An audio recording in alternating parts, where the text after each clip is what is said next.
Alright, how's it going everyone? I hope everyone is well today. So, I'm probably a bit late to the party, but Claude Opus 4.8 has been released. And according to these benchmark results, which I'm not going to talk about because there are a lot of YouTubers out there who are talking about this. I'm not saying that I don't understand what they mean. I actually don't understand what they mean. But yeah, it's not really my concern at the moment. But the interesting bit about Opus 4.8 is actually the honesty.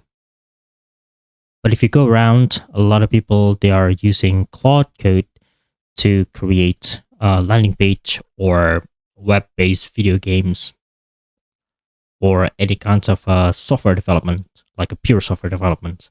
Now, in 2026, especially with the fast development of AI, I'm actually quite curious. Now, I've got this hardware. This is NVIDIA Jetson Nano. I bought it like 5 years ago, and the operating system here is only Ubuntu 20. I'm actually quite curious. So it's got two cameras, and it's got IMU, right?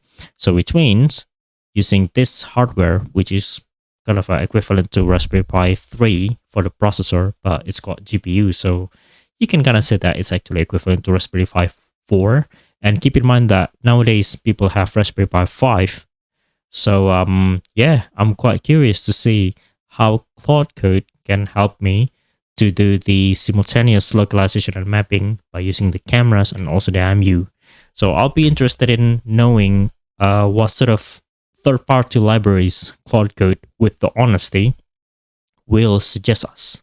I know that this is not going to be a very interesting video for majority of you, but I don't know. I'm curious. I spent some time and I might as well just document it, right? So without further ado, let's dive in. Now that we have Claude Code installed on NVIDIA Jetson Nano, we can start coding. But for this particular experiment, we can actually install Claude Code anywhere, including our host PC. But I'm just a bit lazy because I need to give it access. I need to do some kind of a fingerprints for the SSH so that it can easily SSH without password. So it's a bit of a hassle. So I decided to just install that on Jetson. Jetson is quite capable. It's currently running on Ubuntu 20. Now, so we got this opened, and then I'm also doing the SSH for something else on the Jetson Nano. And in this case, I just want to make it a little bit cleaner. So we have like the CLAUDE.md as a reference about the kind of system they want to build.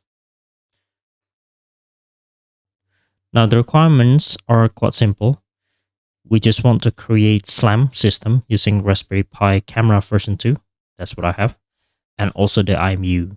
I also specified the pin, and I also specified that this is Jetson, the old Jetson Nano, which is 2019 Jetson Nano, and it's not really that powerful. So I'm quite curious what kind of options will Claude pick for SLAM on this less powerful machine. Okay, so without waiting too much, I'm gonna tell Claude to execute this plan then. Plan mode is on, and let's hit enter. Okay, so in the file, I have specified that I want open source. So it suggested very famous SLAM libraries like OrbSLAM 3. There are a lot of universities claiming that they have a better algorithm, but nobody can beat OrbSLAM, especially OrbSLAM 2, not 3 actually. But this is the newest one. Now, the problem is I used OrbSLAM 2 in the past with Jetson Nano, and it's not that great. I mean, it's great in terms of accuracy, but it's not really great in terms of performance. And it is also stated here. I guess maybe I don't really need super accurate SLAM, right? I just need SLAM. So I'm going to go ahead and pick Fins Fusion. So let's have a look. Okay. So it's got loop closure, which is great and well supported on Jetson. Yeah. Optionally GPU accelerated. Yep. Lighter than Option 3. Okay. I haven't tried this. I'm going to go ahead and hit enter. Okay. So the plan is here. Let's have a look. I already said execute with auto mode. Now that we don't have enough space, so we use USB space, which is an SSD, 1 TB SSD. And then, so this is going to be the difficult part, right? Because we're going to be installing OpenCV with CUDA 10.2. It's very old, by the way. And then we haven't installed ROS2 Foxy as well. So yeah, that's also another challenge. Okay, what else? Yeah, I think that's all. Okay, it's finally finished. We got some files, and the good thing is that we can do some testing because it provided us with testing scripts. So at the moment, I run the test.imu in Python script, and we can kind of see that there are some value changing, right? So let's say, for instance, now that the value of the Z, the accelerometer Z is 9.8, which is the gravity.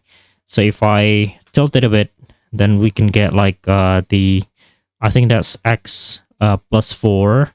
Now it's 1. And then it's the same with the Y. Now it is minus 7. Okay. And then there's a gyroscope.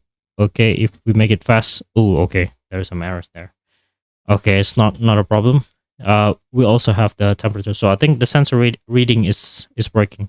How about the camera? Let's test the camera. We certainly got something, but the problem is that I can't really see the window. See, it says that both cameras okay, right? And then we have 30 FPS, and this is the resolution, which is great. The next step that we need to do is to do the calibration.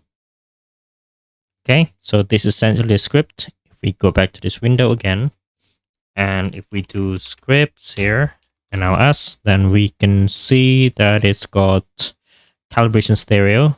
Okay, so Claude Code has been nice enough to print this for me, which is great, as you can see that, right? So if we try to move the computer, the Tegra, it's not Tegra, it's Jetson Nano, then as you can see that it's also printing the detected board. Okay. Okay, yeah. This is awesome. Okay, so this is the result. As you can see, we start to see some feature points that may or may not look like a screen and also a surface of a table, right? But I noticed that it's a bit delayed, so I move forward and backward, right? As you can see on the green path in here. Yeah. Okay, how about if I do a little bit of rotation?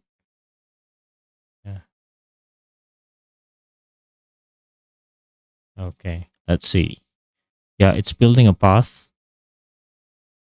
Okay. Yeah, it's building a path. It's just a bit delayed. You gotta have to understand this is Raspberry Pi 3, a level of a processing power, right? So, okay, it's building a path.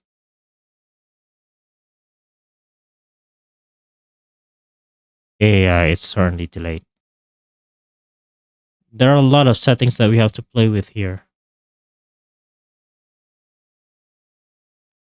in order to get it better. And not to mention that because this relies a lot on the camera, you gotta have to ensure that the lighting is sufficient. Because, yeah, yeah, it's grayscale at the moment, right? So we can't really judge whether the lighting is good or bad. But it looks alright in here, you know.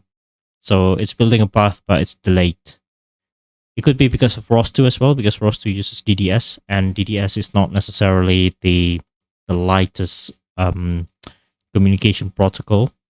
And for this hardware form factor, it might not be ideal. But yeah, I mean, have a look at this. This is the 3D projection from the feature points. Okay. Now, I just want to show us that vibe coding nowadays is not just only for web app landing page, but it can also work for something like a hardware development as well. Yeah, so it's come a long way. Anyway, thank you for watching, and I hope this is useful. And until then, I'll see you later.